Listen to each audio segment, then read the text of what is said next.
네, 오늘 마태복음 15장 21절에서 28절 말씀으로 믿음으로 일어서라 라는 제목으로 여러분과 같이 말씀을 나누고자 합니다. 요즘에 많은 사람들이 신앙생활하기 쉽지 않다라고들 이야기를 합니다. 이미 성경은요, 이 시대가 디모데후서에도 보면 3장 말씀 이하에 이 시대가 자기를 사랑하는 이들이 많아지고 점점점 이 시대가 악해져 갈 것에 대해서 분명히 예언을 하고 있습니다. 사람들에게 왜 신앙생활 안 하십니까? 왜 교회를 안 다니십니까? 라고 질문을 하면 많은 사람들이 여러 이야기를 하겠지만 가장 많이 사람들이 대답하는 말 중에 첫 번째가 뭐냐면 예수 믿는다고 하는 사람들이 교회가 너무 독단적이다, 독선적이다. 그래서 내가 교회를 나가지 않는다라고 얘기하는 사람들이 요즘엔 참 많이 있습니다. 왜 자기들만 구원이 있고 왜 자기들만 진리가 있다라고 이야기하는지 정말 진짜 모르겠다 라고 이야기를 합니다. 그러나 원래 진리는 타협할 수가 없습니다. 그것은 우리가 사람들이 어떤 말을 하든 간에 우리가 이것은 양보할 수 없는 사실이라는 것입니다. 요즘 사람들이 어떤 사람이 글을 썼더라고요. 의사도 못 고치는 병, 의사도 못 고치는 병 혹시 아십니까? 의사도 못 고치는 병, 우리의 말 중에 절대 의사도 못 고치는 병이 있다. 요즘 많은 사람들이, 목회자들도 그렇고요, 특히 찬양을 인도하는 사람들이 우리 뭐뭐 했으면 좋겠습니다, 우리가 하나님을 이 시간에 찬양했으면 좋겠습니다, 굉장히 좋은 말 같습니다. 사실 엄밀히 말하면 틀린 말입니다. 우리는 찬양을 해야 합니다. 이 시간 찬양합시다, 이 시간에 예배 드립시다, 이게 맞는 것이지 그런 명령조가 싫으니까 권유형으로 뭐뭐 했으면 좋겠습니다 라고 말하는 게 훨씬 더 부드럽지 않느냐고 얘기합니다. 성경적으로 굉장히 틀린 말입니다. 설교 시간에도 우리가 하나님의 말씀대로 살았으면 좋겠습니다 라고 이야기를 합니다. 또 뿐만 아니라 예를 들어 오늘 어떤 약속이 있어서 오늘은 못 옵니다. 그러면 제가 오늘은 못 갈 것 같아요. 못 갑니다가 아니라 방금 얘기했던 것처럼 못 갈 것 같아요. 그럴 수밖에 없을 것 같아요 라고 이야기를 한다는 것입니다. 저도 벌써 어떤 이야기를 하려다 보면 자꾸 뭐뭐 해야 됩니다, 이렇게 해야 됩니다라는 말보다 뭐뭐 하는 게 좋을 것 같아요, 이게 더 좋은 말처럼 들립니다. 근데 실질적으로 이러한 것은 내가 이 일에 책임을 지지 않겠습니다라는 또한 어떤 그런 의미도 내포되어 있다는 사실입니다. 그렇기 때문에 이러한 것들이 이 시대 가운데 특히 한국 사회에서 고치지 못할 아주 고질적인 질병이 되어가고 있다라고 어떤 분이 글을 써놓은 것을 제가 보았습니다. 제가 전에도 여러분들에게 말씀을 드렸는데, 제가 광주에서 학교를 다닐 때 이렇게 선배들하고 친하다 보면요, 처음에는 존댓말도 쓰다가 선배님 하다가 나중에는 이제 선배 이렇게 가까워지지 않습니까? 그럼 가끔 말을 하다 보면 이제 서로 반말을 하는데, 애들이 선배가 무슨 말을 하면 그런단가 그러면은 선배들이 뭐라고 안 하는데 제가 옆에서 있다가 그래? 라고 얘기하면 참 난 싸가지가 없어야, 이렇게 얘기를 합니다. 그런단가와 그래는 똑같은 말입니다. 그런데 그런단가는 굉장히 싸가지 있는 말이고 제가 하는 말은 싸가지가 없는 말이다. 좀 말이 이상합니다. 그래서 제가 그거 똑같은 말이다라고 이야기를 하면 딱 그래야? 그래도 그건 좀 듣기 싫다고, 너무 깍쟁이 같다고 이야기를 합니다. 깍쟁이 같은 게 아니라 그래나 그런단가나 똑같은 말입니다. 똑같은 언어예요. 근데도 왠지 구수하게 들리고 왠지 좋게 들리고, 어쩌면 이 시대의 정서가, 그러니까 그리스도인의 정서가, 기독교의 정서가 이 세상의 정서와 맞지 않는 것처럼 보이는 시대가 바로 지금 시대입니다. 요즘같이요, 자신의 가치를 높여야, 스스로가 자신에 대해서 어떤 가치를 높여야, 인정해야만 사실 사람들에게 인정을 받고, 또한 자신을 높임으로 인하여서, 자신을 또한 피하라고 높임으로 인하여서 사람들에게 자신을 드러내는 게 아주 대세인 이런 시대 가운데 자신을 낮추라는 것, 자신이 아니라 남을 드러내라는 것, 남을 세우라는 것은 기독교의 정서는 이 세상의 정서와 맞지 않는 것처럼 보입니다. 또 지금의 시대는요, 아주 동성애나 이런 것들에 대해서 옹호하고 또한 그런 거에 대해서 받아들이고 수긍해야 된다라는 이런 시대 가운데 그건 아니다라고 얘기하는 기독교가 독선적이고 독단적으로 보일 수도 있습니다. 뿐만 아니라 많은 자유주의 교회들이 이제는 종교의 통합을 이루어야 된다. 이번에 태극기 집회를 하는 어떤 목사 중에 하나가, 좀 목사라고 이야기하기도 싫지만 그 사람 중에 하나가 이런 말을 했습니다. 하나님이 도와주셔야 되고 부처님이 함께 힘을 합해 주셔야 우리나라가 통일을 이룰 수 있다. 이 나라가 그래야 이 태극기 집회가 성공할 수 있다. 여러분, 이게 말이 됩니까? 이 자유주의의 사람들은요, 절대 우리와 하나가 될 수가 없습니다. 이러한 시대 가운데 우리가 말씀의 보수를 외치고 예수만이 길이라는 것, 예수만이 참된 구원자라고 이야기하는 것이 우리에게 있어서는 어쩌면 이 시대의 정서와는 동떨어진 어려운 이야기가 될 수도 있다는 사실입니다. 그러나 이것은 결코 타협할 수 있는 문제는 아닙니다. 두 번째, 사람들이 왜 신앙생활 안 합니까? 라고 물어보면 예수를 믿지 않는 이유는 바로 기독교인들에게 있다는 것입니다. 예수 믿는 사람들은 말쟁이가 많다라는 것입니다. 위선자들이 많다라는 이야기입니다.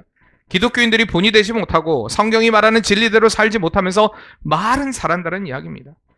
참 안타까운 현실이죠. 말만 무성한 크리스찬. 그래서 예수를 믿지 않는 사람들은 믿는 자들을 향해서 말쟁이라고 비난하기도 합니다. 불신자들에게 전혀 벽이 되지 못하는 삶, 주의 말씀대로 가르침으로 살지 못하는 그 삶으로 인하여서 불신자들에게 점점점 예수님으로부터 멀어지게 만드는 그러한 요소들이 또 우리 안에 있다는 사실입니다. 성경에 등장하는 바리새인들을 보면요, 성경적인 지식을 너무나 많이 알고 있었습니다. 하지만 그들의 삶으로, 그들의 행동으로 하나님의 살아계심을 보여주지 못했습니다. 실질적으로 그들의 눈앞에 있는 구원자 대신 예수님을 만나지 못함으로 인하여서 그들은 이 세상의 조롱거리가 되었다는 것을 우리는 기억해야 할 줄 믿습니다. 그러니까 믿는 자의 행동은 중요하다는 사실입니다. 그러니까 여러분, 믿음의 행동 하나하나, 태도 하나하나가 중요합니다. 이것을 지적당하는 것에 대해서 여러분 너무 위축되지 마세요. 왜 나에게 이런 말을 하나?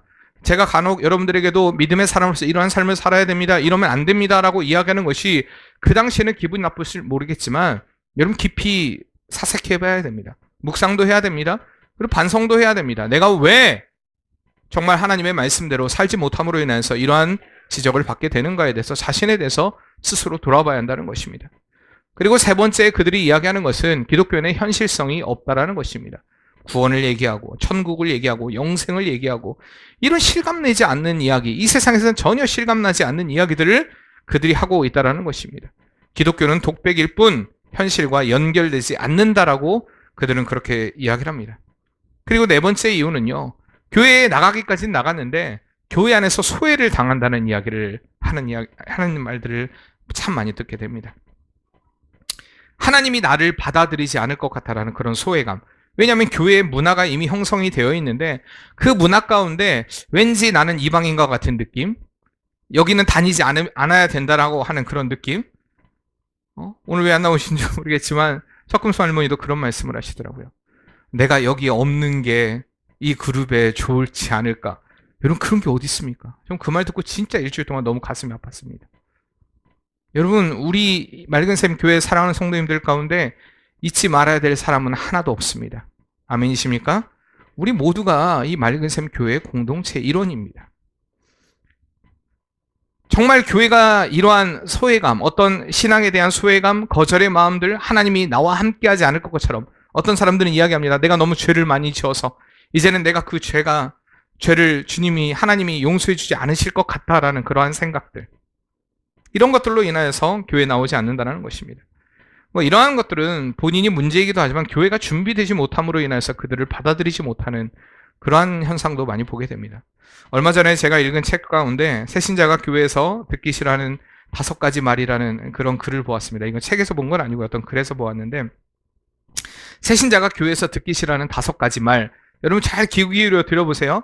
특히 나이 든 어르신들은 잘 들으셔야 됩니다. 교회 처음 나온 사람에게 첫 번째가 반말입니다. 반말. 적당히 반말. 처음에는 왔어? 그러면서 너무 적당히 반말. 요즘 사람들은요, 반말 듣기 싫어합니다. 저도 가끔 이렇게 간호사들이나 요즘 그 옛날 어르신들은 간호사라고도 안 합니다. 예, 간호원! 아니면 아가씨 이리 와봐! 이렇게 얘기합니다. 저는 그때 뜨끔뜨끔해요. 사실 그렇게 하면 안 됩니다. 간호사고요, 정장히 대우를 해줘야 돼요. 내가 연세가 드셨던 그렇지 않든 간에 대우를 해줘야 돼요. 그 일을 하는 분들에게 얼마나 사실 어떤 부분에서는 짜증이 나고 힘든 부분들이 있지 않겠습니까? 그럼에도 불구하고 너무나 하대하거나 자기의 종처럼 부리거나, 교회 안에서도 마찬가지입니다. 처음 온 사람에게 하던 듯한 이야기들, 기분이 나쁘다는 것입니다. 처음에 들어오자마자부터 은근슬쩍 반말. 그 두 번째는요, 밥 먹고 가세요! 이 말이라는 것입니다. 한 번쯤은 권할 수 있겠죠. 여러분, 그런 말 권하지 마세요. 권해도 제가 마지막에 가면서 오늘 식사하고 가세요, 이렇게 한 번쯤은 권할 수는 있습니다. 근데 여러분 끝까지 붙여고, 아유 밥 먹고 가, 아우 밥 먹고 가, 밥 먹고 가, 밥 먹고 가! 아우, 왜 그냥 가려고 하냐고. 여러분, 처음 만난 사람이랑 밥 먹으면 편합니까? 오늘부터 저랑 독대를 한번 해볼까요? 편하겠습니까, 여러분들? 안 편합니다. 별로 편하지 않습니다. 적당히 친해질 수 있는 그런 기회들을 만들어주는 것도 중요하다라는 이야기입니다. 처음부터 여러분 밥 먹고 갈 만한 그러한 이렇게 면상을 가진 분들은요, 사실 드뭅니다. 제가 다른 교회 가서도요, 그 되게 힘든 부분이더라고요. 밥 먹고 가. 이게 정말 힘든 부분입니다. 또 세 번째로는요, 영혼이 없는 과한 칭찬. 아우, 이렇게 이쁜 분이 안 이쁜데. 아우, 이렇게 잘생긴 분이 안 잘생겼는데. 자꾸 이런 과한 말을 하면 김명수님 기분 좋겠습니까? 좋지 않다는 거. 김명수님한테 한 얘기 아니 물어본 거예요. 크게 웃으시길래. 기분 안 좋아요, 그거. 자꾸 과한 칭찬을 입에 발린 그런 칭찬 하지 말라는 이야기입니다. 네 번째는요, 조심해야 될 겁니다. 앞자리로 가세요. 처음 온 사람한테 앞자리로 가세요. 여러분도 앞에 안 오면서. 제가 여러분들에게 뒷자리를 비워놓으라고 하는 이유는 새신자들이 편하게 앉을 수 있게. 왜냐면요, 우리 교회가 어쨌든 다 차진 않았지만 사람들이 딱 들어왔을 때 어머, 앉을 자리가 없네 라고 느낄 수 있을 만한 구조입니다. 왜요? 여러분들이 너무 듬성듬성 앉아있고 뒷자리까지 다 차지해버리니까. 뒤에 앉으면 안 돼요. 맨날 목사님들 얘기하잖아요. 앞자리는 금자리, 뒷자리는 아유, 그렇게 또 노골적으로 얘기하십니까? 네? 알고 있으면서 자꾸 뒷자리에 앉습니다. 뒤에 앉으면요, 자꾸 사람들이 뒤통수를 봅니다. 아유, 저 사람 머리가 참 많이 빠졌네. 아이고, 1년 전보다 아유, 심각해. 자꾸 이런 것들을 세고요. 방해된다고 하고. 여러분, 자꾸 그렇게 하지 마세요. 뒷자리에 앉지 마세요. 앞자리로 오세요. 새신자들한테 앞자리 가세요. 이건 쉬운 말 아니라는 것입니다. 이런 권하는 것들 좋은 거 아닙니다. 새신자들이 왔을 때는요, 자리가 비어있는 자리가 많습니다. 저 뒤에 있는 자리는요, 우리 교인들 앉으면 안 돼요. 거기는 새신자들을 위한 자리입니다. 늦게 오신 분들을 위한 자리이기도 하지만 사실 그러면 안 되죠. 교회에 그런 배려라는 게 웃긴 거지만 어쨌든 새신자들이 왔을 때 편하게 앉을 수 있도록 자리를 만들어줘야 된다는 것입니다. 그리고 다섯 번째가 교회 디스입니다. 우리 교회만 최고, 우리 교회만 잘난 교회, 우리 교회만 진리에 선 교회, 다른 교회들은 다 진리 안에 없는 것처럼 이야기하는 다른 교회를 자꾸 비방하는 말들, 새신자들에게 굉장히 거북한 말이라는 것입니다. 이 외에도 뭐가 있냐면요, 정치 이야기. 여러분, 교회 안에서 정치 이야기 자꾸 하지 마세요. 제가 이 시대의 정치가 바라서 얘기를 안 하는 게 아닙니다. 우리 교회도요, 그 정치 이야기가 싫어서 우리 교회로 오신 분들도 계십니다. 너무 노골적인 정치 이야기 교회에서는 정말 금하세요. 하지 마세요. 그런 이야기들이 교회 안에 덕이 하나도 안 됩니다. 교회에 덕이 하나도 안 돼요. 정말 덕이 안 됩니다. 정치 이야기는 잠깐 멈추세요. 교회에서는요, 은혜 이야기하세요. 하나님 이야기하세요. 물론 제가 정교 분리를 얘기한다고 해서 정치 이야기가 필요 없다는 얘기는 절대 아닙니다. 제가 정치에 관심이 없고 이 시대의 정권이 때로는 잘못하는 것에 대해서 관심이 없어서가 이야기하는 것이 아니라 그런 이야기가 오히려 복음을 해치기 때문에 안 하는 것입니다. 그런 이야기는 주의하라는 얘기입니다. 그리고요, 꼭 새신자가 오면 배우자는 안 오셨어요? 라고 묻는 것들. 굉장히 이거 실례입니다. 배우자가 없을 수도 있고요. 때로는 요즘 같은 경우는 그렇죠. 그럴 수도 있습니다. 여러 가지 상황들이 있을 수 있습니다. 그런 너무 노골적인 진물들, 그런 것들을 처음부터 하지 말라는 이야기입니다. 어쨌든 이러한 이야기들, 사람들이 여러분들도 혹시나 이런 문제들 때문에 교회에 나오기를 꺼려하거나 다른 교회 가기를 힘들어하거나 했던 분이 계실지도 모르겠습니다. 그러나 결론적으로 여러분들이 이 모든 것을 극복하셨기 때문에 이 자리에 나와 있는 줄 믿습니다. 그러나 새로운 사람들에게는 이것이 어려움이 될 수도 있다라는 이야기입니다. 그러나 진짜 믿음의 사람은, 진짜 하나님의 사람은 이러한 모든 장벽을 뛰어넘는 게 하나님의 사람입니다. 오늘 본문에서 나와 있는 그 여인은요, 주님을 만나는 데 있어서 분명히 장애 요소가 있었습니다. 내가 주님을 만나야 되는데 주님을 만나지 못하게 되는 장애 요소들, 그것을 극복해냅니다. 그녀가 과연 그것을 어떻게 극복해냈으며 이렇게 극복하고 주님을 만났을 때 그녀가 누렸던, 우리가 은혜를 같이 한번 생각해 보면서 우리 앞에 어떠한 믿음으로 주님 앞에 서야 하는가를 우리가 말씀을 통해 살펴보는 은혜의 시간 되기를 바랍니다. 먼저 그녀가요, 예수님을 만나기 전까지는 세 가지의 장애의 요소가 있었습니다. 첫 번째 장애의 요소가 뭐냐면요, 침묵이었습니다. 침묵. 누구의 침묵이었을까요? 네? 누구의 침묵? 오늘 본문 말씀, 여러분들 말씀 읽을 때 아까도 보니까 말씀 읽을 때 말씀 안 읽고 자꾸 다른 거 하는 분들 계십니다. 말씀 읽을 때는요, 말씀 정말 읽어야 합니다. 꼭 말씀의 깊이, 그 말씀, 오늘 말씀이, 본문 말씀이, 물론 미리 읽고 와서 말씀에 집중 안 하는지 모르겠지만 지금도 집중하세요. 말씀에. 네? 말씀에 집중하세요. 말씀을 읽으셔야 합니다. 오늘 말씀의 침묵은 누구의 침묵이었습니까?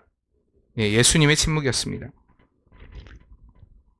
이 가나안 여자는요, 이스라엘 편에서 보면 이방 사람이었습니다. 당시 이스라엘 사람들은요, 선민 사상이 굉장히 강했기 때문에 자기들 민족 외의 모든 사람은 뭐같이 취급했는지 아십니까? 예, 개같이 취급을 했습니다. 이스라엘 사람들의 그 교만함이 모든 민족에 대해서 자신, 선민 외의 모든 민족들을 정말 개와 같이 취급을 했습니다. 오늘도 이 여인에 대해서 같은 내용을 가지고 있는 마가복음 7장 말씀에 보면 분명히 이 여인의 배경을 마가는 이야기를 합니다. 마가는 굉장히 디테일한 사람이었거든요. 근데요, 마태는요, 이 여인에 대해서 그냥 뭐라고 얘기하냐면 가나안 여인이었다라고 이야기를 합니다. 가나안 여인이었다라고만 한마디만 이야기하는데, 여기 보면 그는 마가복음 7장 26절에 보면 헬라인이요 수로보닉의 족속이었다라고 얘기합니다. 이게 무슨 말이냐면 마가복음에 나오는 이 헬라인이라는 표현은 어떤 혈통적으로 헬라인이라는 그런 이야기는 아닙니다. 그냥 헬라어를 사용하는 여인이었다. 그런데 그 여자는요, 수로보닉의 족속이라고 하는 이야기는 이 베니게의 수로보닉의 출신이었다라는 것을 이야기하고 있습니다. 유대 전승에 의하면 이 여자의 이름은 유스타였다라고 이야기를 합니다. 이 여자의 이름은 유스타였고요. 이 딸의 이름은요, 베레니케라는 여인이었다라고 얘기를 합니다. 굉장히 구체적인 그러한 이야기들이 있음에도 불구하고 마태는요, 그에 대한 기록들, 이 모든 상황에 대해서 분명히 알고 있었음에도 불구하고 그 여인을 단지 가나안 여자였다라고, 여인이었다라고 이렇게 밝히고 있는 것을 보게 됩니다. 이것은요, 예수님께서 앞에 말씀에 유대인의 배척, 그리고 그와 대조되는 이 이방인의 영접, 이것을 대조시킴으로 인해서 앞으로 복음이 이방인에게도 계속 확장되게 될 것에 대한 또한 예포의 그런 말씀이기도 합니다. 그렇기 때문에 그냥 가나안 여인이었다, 이방 여인이었다라고 기록하고 있는 것입니다. 이렇게 유대인에게 멸시를 받던 가나안 여자는 귀신 들린 그 딸을 고치기 위해서 예수님을 찾아왔습니다. 그리고 예수님을 향해 이렇게 외칩니다. 22절 말씀 다 같이 한번 읽어볼까요? 15장 22절, 가나안 여자 하나가 그 지경에서 나와서 소리질러 이르되 주 다윗의 자손이여 나를 불쌍히 여기소서 내 딸이 흉악하게 귀신에 들렸나이다 하되 라고 이야기를 합니다. 여기 보면 이 여인이요, 여기서 불쌍히 여기소서라고 얘기하는 것은 엘리에손이라는 말인데 나를 한 번만 좀 봐달라는 이야기입니다. 나를 제발 한 번만, 단 한 번만 불쌍히 여겨달라는 굉장히 간절한 그런 호소의 말씀이었습니다. 애절한 호소의 말이었습니다. 그렇게 가나안 여자는요, 안타까운 마음으로 절박한 문제를 호소할 때 예수님의 반응은요, 침묵이었습니다. 그 여인에 대해서 예수님은 침묵하셨다는 것입니다. 아무리 외쳐도 예수님의 답에 대해서, 예수님의 말씀에 대해서 그녀는 대답이 없었습니다. 앞서 말씀드렸듯이요, 우리가 어떤 간절한 표현을 쓸 때 제발 딱 한 번만 그런 표현을 자주 쓰지 않습니까? 그만큼 여인은 예수님을 향해 이 간절하고 애절한 호소로 말씀하고 있는데도 불구하고 절박한 문제로 예수님 앞에 나왔음에도 불구하고 예수님은 그녀 앞에서 침묵하셨다는 이야기입니다. 앞서 말씀드렸듯이 사람들이 예수님을 믿지 않는 이유가 뭐냐? 현실과 동떨어진다는 얘기입니다. 무슨 말이냐면 우리가 하나님께 기도해봤자, 내가 문제를 가지고 하나님 앞에 나와서 기도해봤는데 하나님은 나에게 응답하지 않으셨다. 내가 정말 어떠한 하나님 어디 계십니까? 주님 나를 도와주세요라고 간절한 외침을 외쳤어도 그 내 소리가 메아리처럼 내게 다시 들려올 때에, 아무런 음성이 들리지 않을 때에, 아무런 반응이 없을 때에 많은 사람들이 하나님을 부인하기도 합니다. 특히 여러분들 자녀 문제 앞에서는 더 그렇죠. 내 사랑하는 자녀가 아픈데 하나님 내 자녀를 치유해 주세요. 그런데 여전히 내 자녀는 아픕니다. 그리고 결론적으로 그 자녀가 죽게 되었습니다. 여러분, 그런 상황을 만나게 된다면 과연 그 가운데서도 하나님을 인정할 수 있겠습니까? 주님이 오늘 이러한 문제 가운데 처해 있는 여인 앞에서 침묵으로 일관하셨습니다. 우리의 삶에도 그러한 침묵이 있을 수 있다는 것입니다. 아무리 주님 앞에 외쳐도 주님이 듣지 않는 것처럼, 아무리 반응이 없는 것처럼, 기도해도 소용이 없는 것처럼 그저 될 대로 되라는 식으로 우리가 생각할 수도 있다는 것입니다. 이 여인은 지금 이런 위기 가운데 첫 번째 장애를 만나게 되는 것입니다. 주님의 침묵. 두 번째 장애는 무엇이었냐면 방해였습니다. 방해. 누구의 방해였을까요? 자, 첫째는 누구의 침묵이었습니까? 예수님의 침묵. 두 번째는 누구의 방해였을까요? 그렇죠. 제자들의 방해였습니다. 이렇게 간절한 여인의 부르짖음을 듣고 있던 제자들은요, 그 여인이 귀찮았습니다. 그래서 오늘 23절 말씀에 같이 한번 읽어볼까요? 예수는 한 말씀도 대답하지 아니하시니 제자들이 와서 청하여 말하되 그 여자가 우리 뒤에서 소리를 지르오니 그를 보내소서라고 이야기를 합니다. 여기 보면 언뜻 보면 제자들이 정말 여인을 불쌍히 여겨가지고 예수님, 저 여인이 저렇게 간절하게 애절하게 외치지 않습니까? 한 번만 좀 들어주시는 것 좋지 않겠습니까? 예수님 앞에 호소하고 아뢰는 것처럼 보입니다. 그러나요, 제자들의 의도는 예수님 시끄럽습니다 좀. 빨리 좀 저 여자 좀 빨리 치료해주고 빨리 보내버리시죠. 예수님 좀 그렇게 하셨으면 좋겠습니다라는 이야기입니다. 놀랍게도 도움이 필요해서 예수님 앞에 나온 여자를 방해한 사람은 다름이 아닌 제자들이었다는 사실입니다. 앞서 말씀드렸듯이 우리 주변에 불신자들이 신앙생활을 하고 할 때 그들을 실족시키는 이들이 바로 믿는 우리가 될 수 있다는 사실입니다. 요즘 같은 시대에는요, 믿음을 격려하고 이끌어줘야 될 목사가 때로는 교인들을 내쫓기도 하고요, 교회에서 직분을 맡은 자가 신앙생활의 방해꾼이 될 때가 많이 있다는 사실입니다. 당시 제자들은 앞선 말씀을 통해 보듯이요, 이 앞장 15장 우리가 읽었던 말씀 앞에서 보면 이 유대인들의 그 전통에 의해서, 유대주의자들의 반발에 의해서, 율법주의자들의 반발에 의해서 상당히 위축되었던 상태이고요. 사실 여기 두로와 시돈으로 돌아온 건 거의 도망오다시피 한 겁니다. 이제 좀 쉬고자. 우리가 계속해서 어떠한 그런 압력을 받게 되고 난 후에 우리는 다 쉼을 얻고 싶어 합니다. 제자들도 여기까지 온 것은 그들에게 쉼을 좀 얻고자 하는 그런 마음이 있었기 때문에 여기까지 온 것인데, 이 가나안 여인의 소음으로 인해서 그들은 방해를 받고 있었기 때문에 예수님의 앞에 그렇게 외치는 그들을 향해 좀 듣기 싫습니다. 예수님 좀 빨리 보내버리시죠 라는 그러한 말로 일관하고 있었던 것입니다. 세 번째 장애는 무엇이었냐? 거절이었습니다. 누구의 거절이었습니까? 그렇죠. 예수님의 거절이었습니다. 예수님께 두 번이나 그 침묵과 거절을 당하게 되는 이런 사건을 보게 됩니다. 우리가 살면서 가장 많이 상심하는 순간이 바로 이 거절을 당할 때의 순간입니다. 우리가 인생을 살면서, 여러분들 살면서 거절을 당했을 때 기분이 어떻습니까? 우리 젊은 친구들이 너무나 사랑하는 여인이 있는데 그 여인을 향해 내가 모든 것을 정말 사랑의 마음을 가지고 고백을 했는데도 불구하고 거절을 당할 때 그 상실감들, 해보신 분들은 알 거예요. 그런 거절이 있을 수도 있고요. 작은 일이든 큰 일이든 거절을 당하게 되면 사람이 위축이 되고요, 소극적으로 변하게 됩니다. 이렇게 제자들의 요청이 있은 후에 마침내 예수님께서는요, 이제 침묵이 아니라 입을 여십니다. 근데 그 뭐라고 여시냐면 24절 말씀입니다. 예수께서 대답하여 이르시되 나는 이스라엘 집에 잃어버린 양 외에는 다른 데로 보내심을 받지 아니하였노라 하시니 아멘. 이렇게 말씀하십니다.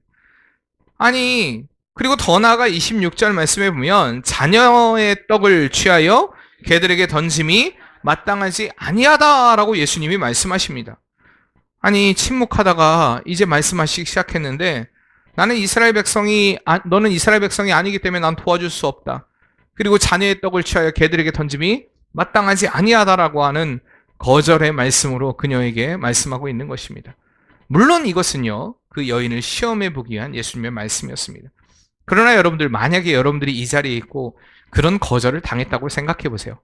굉장히 무시당하는 이러한 거절을 당했을 때 여러분 기분이 어떻겠습니까? 아마 여자는 눈앞이 캄캄해졌을 것입니다. 다윗의 자손 예수님께 마지막 희망을 걸고 있는데 이제 그 꿈이 산산조각이 났습니다. 자신이 이방인임을 한탄하면서 발걸음을 돌려도 이상하지 않을 상황이었을 것입니다. 이제 부모로서 내 딸 아이를 위해 아무것도 해줄 수 없다라는 이 자괴감, 박탈감으로 인해 포기해도 충분히 이해가 되는 그런 상황이었다는 것입니다. 오늘날도 우리도 이러한 방해를 경험할 수 있습니다. 침묵을, 그리고 방해를, 그리고 거절을 당할 수 있다는 것입니다. 주님을 만나기 위해서는요, 이러한 장애, 이것보다도 더 많은 장애의 요소들이 분명히 우리 안에 있을 수 있다는 것입니다. 이 시간에도 마찬가지입니다. 여러분들이 하나님의 말씀을 듣는 데 있어서 많은 장애 요소를 만날 수가 있습니다. 그럼에도 불구하고 여러분들에게 제가 강력하게 자꾸만 이야기하는 것은 예수님을 만나는 데 있어서, 주의 말씀을 듣는 데 있어서 어떠한 것도 내게 방해가 돼서는 안 된다는 것입니다. 아이가 방해가 돼서는 안 됩니다. 우리의 삶 가운데 다른 어떤 졸음이 방해가 돼서도 안 됩니다. 절대 어떠한 것도 주님을 만나는데 방해가 돼서는 안 됩니다. 아무리 여러분들이 말을 잘하고 내가 신앙생활 열심히 한다, 여러분 그러나 하나님의 말씀 앞에 여러분들이 온전히 꿇어엎드리지 못하면 가짜입니다. 내가 가짜라고 생각하지 않아도 가짜입니다. 여러분들 생각하셔야 돼요. 말씀 앞에 깨어있지 않으면요, 나는 가짜입니다. 나는 가짜예요. 요즘에 제가 이재철 목사님의 설교를 계속 듣습니다. 자주 들어요. 목사님 설교를 들으면서 제가 생각합니다. 어떻게 저렇게 설교하실 수 있지? 모르겠습니다. 이재철 목사님이 여러분들 앞에 설교하면 여러분 다 잘지도 모릅니다. 굉장히 조용 말씀하십니다. 이렇게 말씀하십니다. 아이 정말 답답해요. 어떨 때 보면은 저는요, 여러분들 졸지 않게 하기 위해서 별 이 시간에도 딴 생각하지 않기 위해서 목소리를 높이기도 하고 말을 빨리 하기도 하고 별걸 다 하는데 목사님은 그냥 조근 이렇게 이야기를 하십니다. 여러분 생각해 보세요. 조금 말해도요, 내가 느리게 말해도요, 하나님의 말씀이라면 집중해야 됩니다. 근데 제가 어떨 때는 내가 뭐 하고 있는 거지라는 생각이 들 때도 있습니다. 그냥 놔둬야지라고 생각이 들 때도 있습니다. 그런데요, 여러분 가운데 3분의 1 이상이 주의 말씀에 집중하지 않고 있는 모습을 보면 제 가슴이 얼마나 찢어질 것 같은지, 제가 여러분들에게 정말 관심이 없다면 이런 말도 안 하겠죠. 자꾸 여러분 하나님께 복을 받을 수 있는 은혜의 기회를 저주의 기회로 바꾸는 어리석음을 범하지 마시길 바랍니다. 하나님의 말씀 앞에 집중해야 돼요.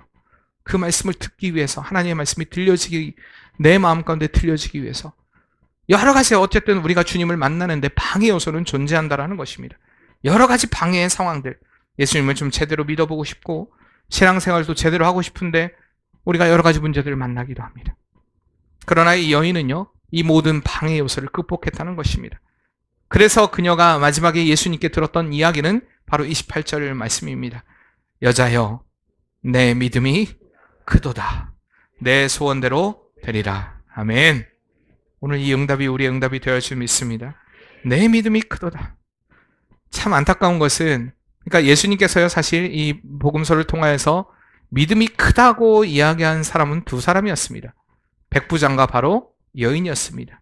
이방이었던 사람들이 예수님께 크다고 인정받았습니다. 근데요, 오늘 이 마태복음 15장 이전에 등장하는 한 인물이 있습니다. 바로 예수님의 수제자라고 하는 베드로였습니다. 근데 베드로는 예수님께 뭐라고 책망을 듣는지 아십니까? 믿음이 적은 자여, 왜 의심하느냐라고 이야기합니다. 아니, 이방의 여인은 예수님 앞에 큰 믿음이라고, 이방의 백부장은 예수님 앞에 큰 믿음이라고 칭찬을 받았는데 예수님의 수제자는 믿음이 적은 자여, 왜 의심하느냐?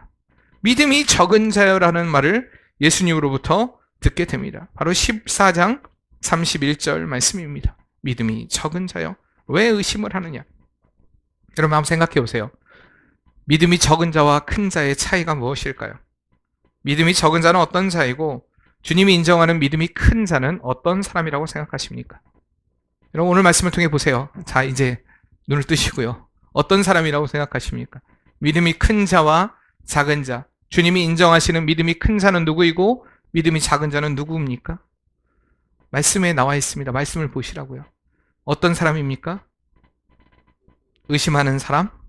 네.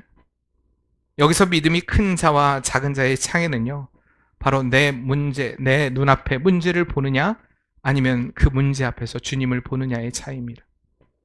내가 주님을 바라보느냐, 문제의 크기를 보느냐, 내 앞에 장애를 보느냐, 그 넘어서 주님을 보느냐.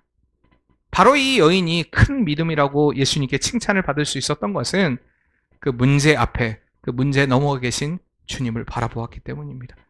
그러나 베드로는요, 문제 앞에 문제를 바라보았지 주님을 바라보지 못함으로 인해서 주님 앞에 왜 작은 믿음을 갖고 있느냐, 왜 의심하느냐라는 책망을 받을 수밖에 없었다는 것입니다. 그녀가 이렇게 주님을 장애보다 크게 볼 수 있었던 이유는요, 첫 번째로 한번 따라해 봅시다. 예수님을 구주로 확신했기 때문에. 가나안 여인이 예수님을 향해 부르짖는 그 음성을 여러분 들어보세요. 22절 말씀에 보면 가나안 여자 하나가 그 지경에서 나와서 소리질러 이르되 주 다윗의 자손이여 나를 불쌍히 여기소서라고 이야기합니다. 여기서 다윗의 자손이라는 것은요, 메시아를 지칭하는 이야기입니다. 메시아에게만 사용하는 독특한 칭호입니다. 유대인들은요, 이 다윗의 자손에서 구세주가 나시라는 것을 알았습니다.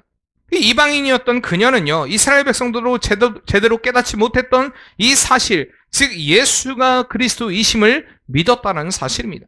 그렇기 때문에 다른 사람이 아닌, 다른 누구가 아닌 예수님께 귀신 들린 딸을 고쳐달라고 애원하고 있었던 것입니다. 그런데 예수님은 응답하지 않으셨습니다.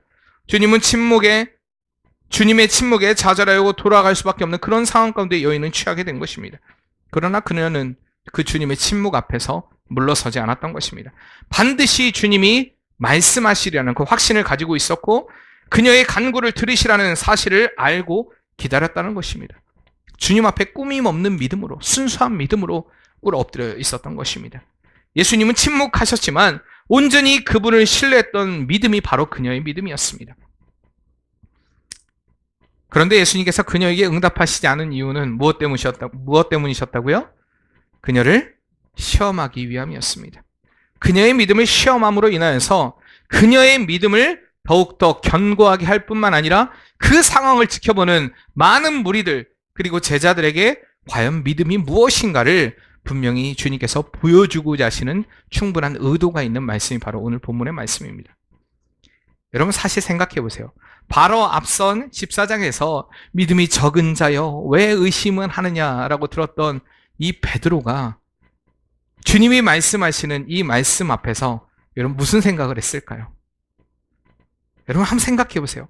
우리가 마지막 결론의 말씀에 이 내 믿음이 크도다 내 소원대로 되리라 라는 말씀을 그가 들었을 때 베드로가 무슨 생각을 했을까요? 마지막에 주님의 말씀 여자여 내 믿음이 크도다 그 이야기를 들었을 때 그는 바다의 출렁이를 파도를 바라봄으로 인하여서 주님을 온전히 바라보지 못했던 자신의 연약함을 아마 깊이 있게 반성했을 수도 있겠습니다. 아마 있었을 것입니다. 사랑하는 성도님들, 우리가 주님께 응답받을 수 있는 비결은요, 주님께 인정받을 수 있는 믿음을 가질 수 있는 비결은 바로 주님에 대한 확신을 갖는 것입니다. 어떤 상황이 온다 할지라도 그것이 때로는 깊은 침묵의 순간이라 할지라도 오직 우리의 구주 되신 주님이 이 문제를 해결해 주신다. 반드시 해결해 주신다. 주님을 의지함으로 모든 장애를 극복하는 그 신앙을 갖는 것, 이 믿음을 가질 때에 정말 주님이 나의 구주라는 확신을 가질 때에 여러분들이 그 모든 문제가 해결될 줄 믿습니다. 두 번째는요, 이 장애를 어떻게 극복했냐? 자신의 딸을 고치기 위해서 그녀는 만나야 될 사람이 누군지를 알았습니다. 자신이 만나야 될 사람이 누구인가? 제가 사실 한 5, 6년 전부터 이 어깨가 너무 아팠습니다. 왼쪽 어깨가 너무 아픈데 정말 청주의 웬만한 정형외과, 뭐 좀 유명하다고 하는 정형외과는 사실 다 다녀봤습니다. 어깨가 너무 아파요. 어깨가 너무 아픈데 이게 치료가 안 돼요. 호전된 적도 한 번도 없어요. 뭐 별 치료를 다 받습니다. 뭐 한 번 치료받는데 뭐 10만 원짜리 치료도 있고 뭐도 치료 있고 사실 제가 아무리 실비가 된다 해도 그걸 받아가지고 제가 괜찮을 것 같으면 받겠는데 호전이 안 돼요. 한 번도 호전이 안 됐습니다. 한 번도 이 어깨가 편한 날이 없었어요. 불편해요. 그래서 나도 우리 김명성 원사님이 수술하셨던 곳에 그 병원을 가볼까? MRI를 찍어볼까? 한참 고민을 하면서 제가 지내고 있는데 꼭 그렇게 해서 어깨가 아파서 병원을 가려고 하면 사실 어깨보다 다른 데가 더 아파가지고 그곳을 치료해야 되니까 그곳을 갔고, 사실 어제도 어깨 때문에 간 게 아니라 제가 엊그저께 이렇게 그 무슨 타공을 제가 사실 지금 이게 소리 지르는 게 얼마나 힘든지 아십니까? 이 가슴을 팍 맞았는데 이 가슴 뼈가 갈라졌는지 막 어떻게 됐는지 지금 가슴이 너무 아파요. 너무 아픈데 어쨌든 어제 CT를 찍자고 했는데 제가 조금만 기다려보고 찍겠다라고 얘기하고 어제 돌아왔는데 어쨌든 힘들어요. 그러니까 가슴이 아파서 갔는데 한번 간 김에 이 가슴에 대한 이 의사가 좀 저한테 신뢰도를 줬어요. 정형외과 의사가. 돈을 밝히는 적어도 의사는 아니구나. 왜냐면 정형외과를 항상 가면은 돈 뜯으려는 생각을 많이 하지 사실 치료하려는 생각이 별로 없는 것 같은 그런 느낌을 정말 많이 받았기 때문에 제가 신뢰를 못했는데, 이게 신뢰가 되고 나니까 사실 제가 한 5, 6년 전부터 이 어깨가 너무 아픈데 여러 가지 치료를 병행해 봤지만 호전이 안 됐습니다. 재활의학과도 가보고 했는데 호전이 안 됐습니다. 그러더니 몇 번 한번 들어보세요. 이렇게 만져보고 하더니 예, 알겠네요. 그러더니 주사를 한 대 맞으셔야 되겠습니다. 그러더라고요. 그래서 사실 이제 조금 신뢰가 됐으니까 제가 주사를 맞았어요. 어깨 쪽에 주사를 맞는데 이분이 초음파를 대고 주사를 꽂더라고요. 초음파를 잘 대면서 보면서 4군데의 주사를 놓더라고요. 4군데의 주사를 놨습니다. 그런데 이게 몸 안에 되게 신기하더라고요. 제가 많은 주사를 맞았지만 제가 이렇게 눈으로 보면서, 물론 예전에도 맞은 적은 있지만 또 이렇게 직접 초음파를 보면서 주사를 맞은 지가 오래돼가지고 신기하더라고요. 근데 뭐가 이렇게 하니까 뭐가 이렇게 물처럼 이렇게 막 흔들거리면서 이 느낌도 있더라고요. 근데 어제 그렇게 주사를 맞고 한 방 맞았는데 앞으로 이제 2번 더 맞아야 된다는데 지금 완전 너무 편해요. 너무 좋습니다. 제 병명이 뭐였는지 아십니까? 오십견이었습니다. 여러분 이렇게 제가 웃을 줄 알았습니다. 우리가 보통 생각할 때 오십견이라는 건 50이 넘은 나이에 이렇게 태행이 와서 보통 걸리는 병이라고 알고 있습니다. 근데 아니더라고요. 그분이 하는 말이 사람들이 오십견에 대한 정의를 너무나 잘 모르고 있습니다. 의사들도 이 오십견에 대한 정의를 잘 이해 못하고 있습니다라고 얘기하더라고요. 그분이요, 다른 어떤 의사들보다도 화려한 대학을 나온 게 아니에요. 그런데 이야기를 하더라고요. 상세하게. 그러면서 10대 아이가 오십견에 걸린 이야기를 해주더라고요, 저한테. 그러면서 충분히 과한 운동을 하거나 어깨를 많이 쓰는 사람들에게도 충분히 올 수 있는 질병입니다. 안 써서가 아니라 써서도 올 수 있는 질병이 오십견입니다라고 얘기하더라고요. 어쨌든 그분의 말이 틀릴 수도 있을지 모르겠지만 저는 신뢰를 했고 주사를 맞았는데 지금은 돌아갑니다. 편해요. 아주 편해요. 몰라요. 이제 조금 더 아직 하루밖에 안 지나가 봤으니까 조금 더 지나와 봐야 알겠지만 어쨌든 이렇게 편한 상태는 없었습니다. 어떠한 치료를 받아도 항상 불편했거든요. 근데 제가 1기, 2기, 3기가 있는데 이미 3기에 접어드는 것입니다. 5, 6년이 지났기 때문에. 원래 18개월 이상 되면 무조건 3기가 되는데 이제는 그냥 아픈데 아픈 것 같지도 않은 아픔, 약간 기분 나쁜 아픔, 이런 아픔의 지속. 사람들이 이걸 잘 모른다라는 이야기입니다. 어쨌든 건염일 수도 있겠지만 저는 지금 괜찮습니다. 제가 왜 이런 얘기를 하냐면 우리가 정확한 진단을 내리지 못하는 의사를 만나게 되면요, 우리는 날마다 고생할 수밖에 없습니다. 마찬가지로 우리의 삶의 진정한 문제 해결자가 되시는 주님을 만나지 못하면 우리의 인생은 방황할 수밖에 없다는 것입니다. 그러나 이 가나안 여자는 자신의 문제, 즉 자신의 딸의 귀신 들림을 해결할 수 있는 분이 바로 예수님이라는 사실을 알았던 것입니다. 그녀 앞에 그러나 문제가 생깁니다. 아까 앞서 말씀드렸듯이 제자들이 방해를 합니다. 그러나 제자들이 뭐라고 해도 그녀는 상관없이 예수님만 바라봅니다. 왜냐하면 그녀가 만나기 원했던 분은, 만나야 할 분은 오직 예수님이라는 사실을 잊어버리지 않았기 때문입니다. 주변에서 신앙생활을 하다가 포기한 분들의 많은 이야기를 들어보면 내가 이 교회에서 상처를 받았다, 목사에게 상처를 받았다, 장로에게 상처를 받았다, 권사에게 상처를 받았다, 집사에게 상처를 받았다, 이웃집 어떤 믿는 사람들에게 상처를 받았다는 이야기를 진짜 많이 합니다. 그분들은 믿음의 대상이 잘못된 것입니다. 믿음의 대상이 주님을 바라봐야 되는데 주님을 바라보지 못함으로 인하여서 신앙생활에 여러 가지 방해가 되는 요소를 바라봄으로 인하여서 주님을 발견하지 못했기 때문에 방황하고 있는 것입니다. 그러나 그녀는 어떠한 방해에도, 이 제자들의 방해에도 불구하고 주님을 만나고자 원했다는 사실입니다. 만약에 여러분들 이 말씀을 보면서 어떤 생각이 드십니까? 이 제자들을 보면서 왜 예수님은 저런 제자들을 뽑았을까? 왜 이렇게 제자들이 형편이 없을까? 여러분 이런 생각 들지 않습니까? 그럼 여러분 생각해 보세요. 만약에 제자들이 완벽했다면 이 여인이 제자들을 찾아갔지 예수님을 찾아왔겠습니까? 무슨 이야기냐면 여러분 자꾸 목사에게 완벽함을 요구하지 마세요. 그리고 완벽한 것처럼 목사를 의지하지 마세요. 교인 어떤 사람을 의지하지 마세요. 인간은 의지의 대상이 아닙니다. 인간은 믿음의 대상이 아닙니다. 원래 인간은 믿음의 대상이 아니에요. 우리의 믿음의 대상은 오직 주님뿐인 줄 믿습니다. 그 주님을 바라보는 그 믿음으로 우리는 나가야 돼요. 어떠하든 간에 그 믿음의 보화를 발견한 자답게 주님을 바라보는 신앙으로 우린 전진해야 된다는 것입니다. 우리가 만나야 될 분은 오직 주님이십니다. 옆에 분들하고 인사합시다. 우리가 만날 분은 오직 주님이십니다. 당신이 상처를 준다 해도 나는 주님을 바라보겠습니다. 여러분 진짜예요. 내게 상처를 준다 할지라도 옆에 사람의 상처로 인해서 내가 그 사람 꼴 보기 싫어서, 또 이 얘기하면 또 저한테 아무 얘기도 안 할까봐 제가 걱정하기도 하지만, 뭐 또 서운하면 하세요. 저한테 와서 하소연하세요. 그러나 여러분 그것으로 인해서 믿음의 삶을 포기하지 마시라는 것입니다. 방해 요소가 있다 해도 우리가 바라봐야 될 대상은 구원자 되신 예수님 뿐이십니다. 세 번째는요, 그녀는요 자존심이라는 장애물을 내려놓음으로 인하여서 주님을 만나게 됩니다. 우리 신앙생활의 가장 큰 적에 대해서 마르틴 루터는 이야기하기를 신앙생활의 최대의 적은 바로 나 자신이다라고 이야기를 했습니다. 사도 바울의 여러분 고백을 보세요. 바울도 역시 그 모든 주님을 위해서 그 모든 것을 내려놨음에도 불구하고 로마서 7장 24절 말씀에 보면 오라 나는 곤고한 사람이로다 이 사망의 몸에서 누가 나를 건져내라 라고 고백했습니다. 자신의 연약함을 고백한 것입니다. 이사야도 6장 5절 말씀에 보면 그가 주님의 영광을 마주하는 순간 그가 화로다 나여 망하게 되었도다라고 고백합니다.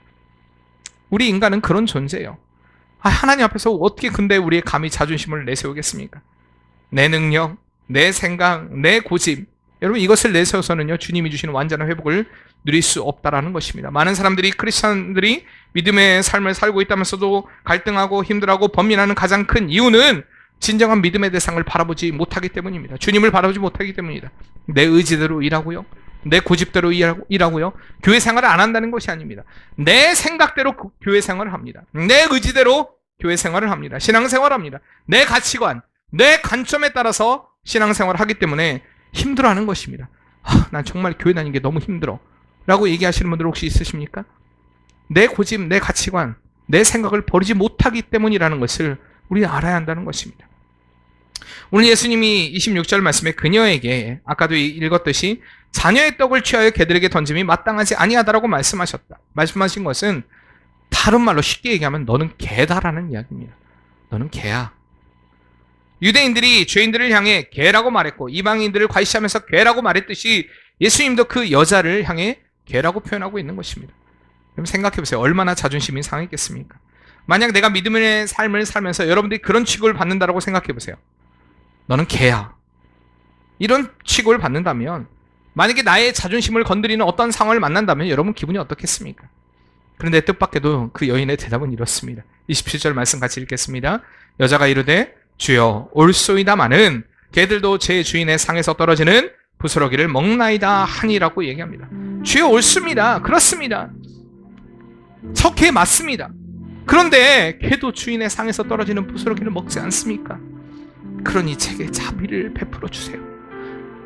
맞습니다. 저는 죄인입니다. 그러니 저를 용서해 주시고 주의 은혜를 베풀어 주세요. 여인은 간절하게 주님 앞에 호소하고 있는 것입니다. 주님 앞에 자존심 따위는 다 내려놓을 수 있는 믿음이 그녀에게 있었던 것입니다. 사랑하는 성도님들, 여러분들이 정말 주님을 만난 성도라면요, 여러분의 자존심 따위는 다 내려놓으시길 바랍니다. 하나님을 예배하는 데 있어서 여전히 내 체면이 우선입니까? 내 자존심이 우선입니까? 내 고집이 우선입니까? 여러분 이런 자들은 하나님이 주시는 은혜의 복을 절대 받아 누릴 수 없습니다. 주님 앞에 설 때 우리는 온전히 다 내려놓아야 합니다. 주님이 문제 해결자이심을, 자신의 딸의 문제를 해결할 그 오직 유일한 구원자 되심을 알았던 이 여인에게 그녀의 자존심 따위는 아무런 소용이 없었습니다. 여러분 마찬가지예요. 우리가요 자녀를 위해서는 무엇든 할 수 있는 것 아닙니까? 아닙니까 여러분들? 마찬가지입니다. 주님도 자녀된 우리를 위하여서 그 모든 것을 하셨습니다. 여러분 그 주님을 바라본다면 우리도 역시 우리의 부모 되신 그 주님을 위해서, 우리의 스승 되신 그 주님을 위해서, 우리의 친구 되신 그 주님을 위해서, 여러분 모든 것 버리는 게 그렇게 어려우십니까? 이것을 계속 가지고 있으면요 진짜 주님을 못 만납니다. 나는 자존심 상했어. 나는 기분 상했어. 제가 교회에서 우스갯소리 여러분들에게 인사하세요, 삐지지 맙시다 이렇게 인사하는 거 아닙니다. 웃자고 하는 이야기 아닙니다. 믿음의 삶에 있어서 내 자존심이 얼마나 방해가 되는 것을 저는 너무나 잘 알고 있습니다. 제가 여태까지 20여 년의 신앙생활하면서 거의 25년 가까이 돼가고 있는데 25년을 제가 목회를 하면서 지켜보니까 그 자존심 때문에 주님을 포기한 이들이 너무나 많아요. 자기 자존심 때문에. 어떤 이들은 목사라는 자존심 때문에, 어떤 이들은 장로라는 자존심 때문에, 권사 집사라는 자존심 때문에, 그렇지 않은 사람들도 그 내 자존심으로 인해서 주님을 만나지 못하는 그런 이들, 얼마나 안타깝고 그들이 교회를 떠날 때마다 얼마나 많은 눈물을 흘렸는지 모릅니다. 그러면서 저도 생각했어요. 주님, 내 자존심 따위는 주님 앞에 완전히 내려놓기를 원합니다. 그렇게 우리가 내려놓을 때 주님이 그 여인을 향해 하시는 말씀, 여자여 내 믿음이 그도다, 내 소원대로 되리라. 오늘 이 말씀이 나에게 주시는 은혜의 말씀 되기를 바랍니다. 누구요? 자기 이름을 부를까요? 누구요? 크게 자기 이름을 누구요? 내 믿음이 그도다, 내 소원대로 되리라. 아멘. 여러분 기쁘지 않습니까? 주님이 나의 소원에 응답해 주십니다. 우리가 그 주님을 바라봄으로 승리하시는 복된 성도의 삶이 되길 바랍니다. 안개가 날 가리워 내 믿음 흔들리려 할 때 나 주님께 나아가네. 주님은 산 같아서 여전히 그 자리에 계셔 눈을 들며 보이리라 날 위한 그 사랑. 주는 나의 도움이시며 주의 계획 영원하시네. 주의 위엄 앞에 믿음으로 순종해 예배드리리. 주님께서 날 이끄시며 주가 항상 함께 하시네. 주의 사랑 안에 믿음으로 순종해 예배드리리. 주는 나의 도움이시며 주의 계획 영원하시네. 주의 위엄 앞에 믿음으로 순종해 예배드리리. 주님께서